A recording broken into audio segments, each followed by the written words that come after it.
Les damnés de l'éther. C'est aussi la raison pour laquelle notre pays des merveilles est devenu le royaume de la musique. Pure effusion, la musique. Ivresse, liberté, innocence. Quoi de plus sympathique que la musique? Quoi de plus trait d'union consensuel, juste milieu orchestral? Oui, c'est vraiment ce qu'il nous fallait pour accompagner cette fin de monde. Mais j'avoue que je ne comprends pas pourquoi nos maîtres ont décrété une fête de la musique. Comme si, à Cordicopolis, ce n'était pas l'aubade tous les jours, la sérénade obligatoire. Comme si nos villes n'étaient pas toutes devenues, et jusque dans leurs moindres recoins, jusqu'au fond de leurs plus obscurs placards, jusqu'au mieux défendus des tours d'ivoire, de gigantesques auditoriums, des salles de concert perpétuelles. Ce monde s'écroule en plein festival, avec orchestre et cotillon. Dans l'au-delà, je me souviendrai encore de ce bruit inusable de fond, de ce vacarme qui n'arrêtait plus jamais, de cette musique prisue, persécutrice, qui traînait le long de mes fenêtres, montait me chercher à gros bouillon, venait taper contre les murs, rebondissait dans mon bureau, s'effilochait sur les papiers, visait directement aux neurones sans même passer par les tympans. Comme si une seule maison de disques internationale, une seule multinationale du son, avait orwellianement pris possession de la totalité du genre humain. Une seule boîte à rythme géante, battant elle-même maniaquement comme le cœur intuable et autonome de la nouvelle réalité. Partout le big band systématique, la corvée forcée de mélomanie. Je ne suis pas ennemi de la musique, il ne faudrait pas imaginer. Je me souviens de ce qu'écrivait Nietzsche, que l'existence privée de musique est une erreur et un exil. Mais chaque fois qu'un type, à 10 immeubles de moi, pousse dans le rouge son matériel hi-fi pour me faire partager ses goûts, pour me faire participer à sa torpeur, pour me mettre à l'unisson, chaque fois que des amplis hurlants me visent avec beaucoup plus de précision que des scuds, je me demande si Nietzsche, à ma place, resterait sur les positions de 1888. Une espèce de marée noire musicale beurre aujourd'hui les rives du monde. Tous les jours, des gens qui ne toléreraient pas que vous leur fumiez sous les narines vous soufflent leur préférence aux oreilles. Les cordicolâtres sont des mélomanes infatigables. Il n'existe plus d'autre musique que la musique à écouter en groupe, mais ne pas souhaiter l'entendre n'est nullement prévu au programme. Ce serait comme de ne pas désirer ceux qui l'offrent à la cantonade. Batterie barbare, synthé, Larsen tueur, compact disque à guidage terminal, leurs baffles sont des armes propres. C'est bien commode la musique pour achever de vous convertir. C'est admirablement conçu pour vous rendre cool, sympa, communautaire, harmonique. Ça efface toutes les ombres et les critiques. Ça noie bien des réticences sous les émois pasteurisés. Ça fait passer bien des forfaits aussi. Le gros général américain dont j'aime mieux ne pas me rappeler le nom s'endormait chaque nuit dans le désert d'Arabie Saoudite au son terriblement New Age de gazouillis d'oiseaux qu'on lui avait enregistré sur cassette. Est-ce qu'il existe aujourd'hui quelque chose de plus hallucinatoirement consensuel que la fête de la musique, je ne sais plus quel soir du mois de juin? La journée du livre, peut-être? La rage de lire? Les ruées vers l'art? Tout ce qui s'efforce de vous faire croire que la culture c'est bien, c'est chouette, et que le cinéma c'est la vie, et que la poésie vous aime, et que le théâtre vous attend, et que la peinture vous concerne. Traverser la France en été, avec partout des annonces de festivals dans les coins les plus pathétiques, sous les soleils les plus plombés, voilà un vrai voyage de science-fiction à travers les horreurs de l'optimisme, une descente dans les profonds secrets de la grande bouffonnerie cordicole de masse. J'ai vu le genre humain en vacances, pouvait dire Chateaubriand, repensant aux journées de la Révolution. Le genre humain en vacances se promène dans la rue, débarrassé de ses pédagogues, rentré pour un moment dans l'état de nature. Il n'avait rien vu du tout. Notre opérette est bien plus forte, et la tranchée, aujourd'hui, bien plus radicale encore entre l'ancien et le nouveau régime. Y a-t-il une vie après la culture? Après les expos, les festivals, les livres du mois, les ouvrages stars, les essais dont tout le monde parle? Peut-être, mais elle se cache bien. Le silence est en cours d'expulsion, comme l'incrédulité, comme l'ironie, comme le jeu, comme le plaisir. En cordicolis, on ne rit pas, ou pas souvent. Ou alors pour des raisons qui devraient plutôt faire pleurer. La société des cadres, des loisirs, des employés du tertiaire, adonnés à la communication, n'a plus tellement de motifs de se tordre. D'abord, on respecte bien trop de choses pour s'en moquer méchamment. C'est le rite qui est le propre de l'homme moderne, pas du tout le rire, plus du tout. Est-ce qu'on peut faire du bon comique avec des bons sentiments? De quoi pourrait-on se tenir les côtes sur la planète compassion? Qu'est-ce qui reste encore d'ironisable dans l'empire égalitaire? Le rire est autocrate de nature, cruel, perforant, dévastateur. Il n'est point d'homme qui ne veuille être despote quand il bande, écrivait Sade. Le rire se chauffe la gorge du même bois. Quand tout est plus ou moins sacré, confituré dans les tendresses, quand toutes les causes sont déchirantes, quand tous les malheurs sont concernants, quand toutes les vies sont respectables, quand l'autre, le pauvre, l'étranger sont des parts touchantes de moi-même, quand rien n'est plus irréparable, même le malheur, même la mort, de quoi pourrait-on se gondoler? Ils sont très surveillés maintenant, les comiques de profession. Je ne voudrais pas être à leur place. On vient d'en annoncer une nouvelle vague, toute une fournée de rigolos, une génération quasi neuve de bouffons désopilants. Ils vont voir ce qu'ils vont voir. Je les attends au tournant. On va leur mesurer le dérapage au plus juste, au millimètre, examiner leur allusion, fouiller dans leurs sous-entendus, passer la loupe dans leur silence. On peut leur souhaiter du plaisir. Les Américains, dans certaines de leurs universités, toujours plus conséquents, toujours bien plus logiques que nous, viennent de décréter qu'on méritait l'expulsion, désormais, pour avoir commis le crime de rire de façon inappropriée, c'est-à-dire de manière déplacée, non conforme, impertinente, non consensuelle en quelque sorte, anticordicole, pour résumer. Rien de moins, rien de plus que la définition même du rire. Il fallait bien que ça arrive. Le rire inapproprié. Encore une nouvelle écroulante, un impayable trait d'esprit du génie cordicophile. Je vous laisse méditer là-dessus, environné, bien entendu, de tous les rires en boîte qui sortent des émissions de télé. C'est dangereux le rire au fond. C'est la même chose que le silence. C'est encore un peu trop individuel. Ça échappe au contrôleur, c'est une zone vague de liberté qu'il vaut mieux surveiller de très près. On ne peut plus laisser aux gens le soin de se divertir tout seuls, pas davantage qu'on ne peut se payer le luxe de les laisser réfléchir. Rien n'a suscité plus de recherches au XXe siècle, question cerveau, que les techniques de lavage. Toutes les polices s'y sont mises, et aussi les sectes à gourous. Mais avec la musique généralisée, plus besoin de complications. On a trouvé le vrai système, la bonne lessiveuse cérébrale, l'armement anti-individu que nul n'osait plus espérer. Je sais bien qu'il ne faut pas dire ces choses. C'est beau la musique. C'est comme la mer, c'est comme le soleil, la poésie, la fraternité, les animaux en liberté. C'est frais, c'est spontané, c'est la vie même. Assez de critiques, de malveillance. Il faut apprendre à tout aimer si on veut survivre un peu, depuis les décibels quadrilleurs d'espace vital des appartements jusqu'au miaou vrillant des sirènes d'alarme partout détraquées en chœur, sans oublier les harmonies dans lesquelles on tente de vous noyer, au téléphone, sous prétexte de vous faire patienter, de vous transférer d'un service à un autre. Assez de réticence, pas de nostalgie. Vive le Titanic quotidien. Surtout que de nouvelles tortures délectables sont en train de nous pendre au nez. De nouvelles torpilles nous visent. Les outils de la communication mobile se multiplient, réjouissance générale à Cordicopolis, de nouvelles proximités se précisent. Tous les esclaves sautent de joie. Demain, chacun de nous sera joignable, où qu'il se trouve, à tout moment. Voyez notre catalogue complet, l'alphapage obligatoire, l'eurosignal pour toutes les bourses, le fax, la mallette, intégral supervisor, micro-ordinateur, plus imprimante, plus modem, plus télécopieur, plus disque dur, le radio ICOM IM47, les Inmarsat, le téléphone baladeur. Quand je pense que les relations amoureuses de Flaubert et de Louise Collet ont commencé à se détériorer à cause du progrès, déjà, des communications, l'ouverture de la ligne Paris-Rouen en 1843, raccourcissant soudain désastreusement les distances, ils ne connaissaient pas leur bonheur. Être loin, où que ce loin soit, n'a plus aucun sens. Rendez-vous tout de suite, vous êtes cerné. Plus d'excuses pour ne pas être joignable, plus aucun prétexte pour disparaître, plus aucun endroit, plus d'inconnu, plus d'ailleurs, plus d'invisibilité, plus d'extériorité subtile. Vous êtes dedans ou vous êtes mort.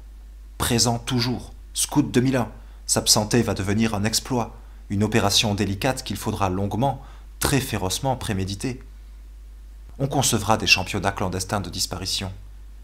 Ne pas répondre sera de l'ordre des sports les plus raffinés, réservés à une élite, une fête pour les mauvais esprits, une infidélité au rituel, un mini-crime contre l'espèce, une exaction prodigieuse.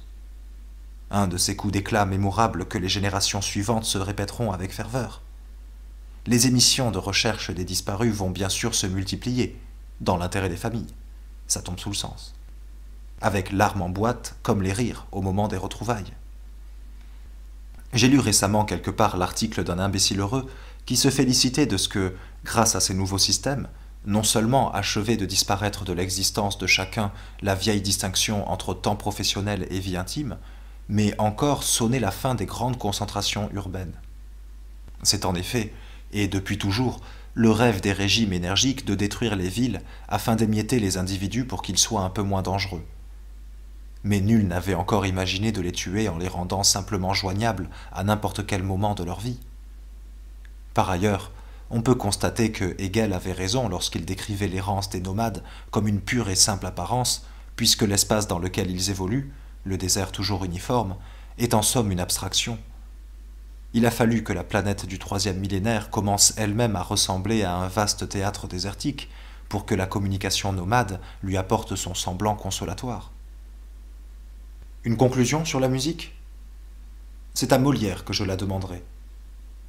Pourquoi toujours des bergers ? S'étonne M. Jourdain lorsqu'on entreprend de lui dévoiler les mystères de la musique. Excellente question à laquelle le maître à danser répond par des considérations pleines de sous-entendus écologiques. Lorsqu'on a des personnes à faire parler en musique, il faut bien que, pour la vraisemblance, on donne dans la bergerie. Le chant a été de tout temps affecté aux bergers, et il n'est guère naturel en dialogue que des princes ou des bourgeois chantent leur passion. De la musique, il ne doit pas être trop difficile maintenant de glisser à la mystique. Ce tour du parc de loisirs resterait gravement incomplet si nous ne nous arrêtions quelques instants au fil de cette promenade dans le quartier des damnés de l'éther, devant la grotte aux sorcelleries. La prolifération actuelle des occultismes les plus variés ne relève d'aucun hasard. Le spectacle a besoin de recréer un milieu obscurantiste qui lui soit entièrement favorable après la débandade des religions, quelque chose comme une structure transcendante, un tissu spirituel de remplacement sans lequel il courait le plus grand danger de se retrouver anéanti. Il faut bien dire que, pour ma part, je vis dans une sorte d'extase éveillée depuis que, naguère, j'ai écrit le XIXe siècle à travers les âges, et que, maintenant, je vois mon livre se continuer, s'illustrer tout seul, dans toutes ses dimensions, sans arrêt, et toujours plus brillamment se confirmer sans cesse, au-delà de mes espérances, se grossir chaque jour de nouveaux chapitres sans que j'aie besoin de me fatiguer.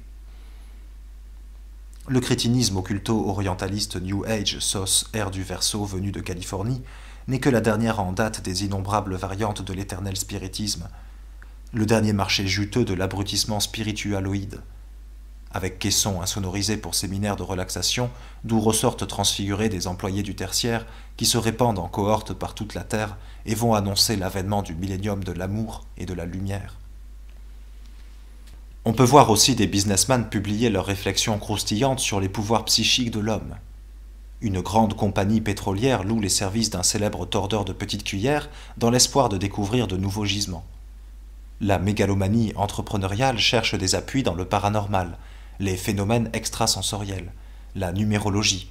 Attention au numéro de la rue où se trouve votre boîte, vous risqueriez, s'il est mal choisi, d'avoir de sérieux problèmes de trésorerie. Des managers s'initient aux arts martiaux, au soufisme, au parachute ascensionnel, au rite des chevaliers de la table ronde, à la spéléologie mystique, au chamanisme télépathique, à la psychokinèse, au tarot cosmique, au néoculte dionysiaque, aux croisières subliminales, à la musicothérapie, guérison à coups de cymbales tibétaines. On embauche à partir du groupe sanguin, du thème astral ou de l'étude morphopsychologique. Ce qu'il y a d'intéressant aujourd'hui, c'est que le business se trouve lui aussi entièrement envahi par la grande escroquerie occultiste. Le nouveau couple du siècle, c'est l'entrepreneur et le charlatan, le requin de haute finance et le faisan numérologue, Philippulus le prophète et Rastapopoulos l'arnaqueur. comme je comprends que les Occidentaux s'insurgent du haut de leur laïcité en lambeaux contre les obscurantismes des autres, comme je comprends que nous nous scandalisions à la pensée des tchadors et des ayatollahs, comme il est logique que nous nous alarmions de la montée de l'intégrisme islamique ou de la renaissance de l'irrationalisme en Europe centrale et en URSS, alors qu'ici, en France, une biographie d'Edgar Poe, par exemple, peut paraître, sans faire rire personne, équipée d'une carte du ciel, signe du Capricorne ascendant Scorpion, triple influence de Saturne, Uranus et Neptune. Dans le cafouillage contemporain, il est d'ores et déjà redevenu presque impossible de distinguer les croyants proprement dits, intégristes, fondamentalistes et autres, de la prétendue société laïque. De même que les terres anciennement cultivées, puis abandonnées, ne retournent jamais à la friche originelle, mais se couvrent de ronces et deviennent folles. De même, cet univers débarrassé de ses vieilles religions réinvente à toute allure des spiritualités de seconde main, des dévotions ubuesques de secours qu'il semble tout à fait interdit de trouver seulement dérisoires. Le télévangélisme n'est déjà plus une part limitée de la réalité, comme on voudrait le croire en se moquant, par exemple, des télévangélistes américains. Il a vocation de se révéler à court terme le tout du monde. Croyez, nous ferons le reste.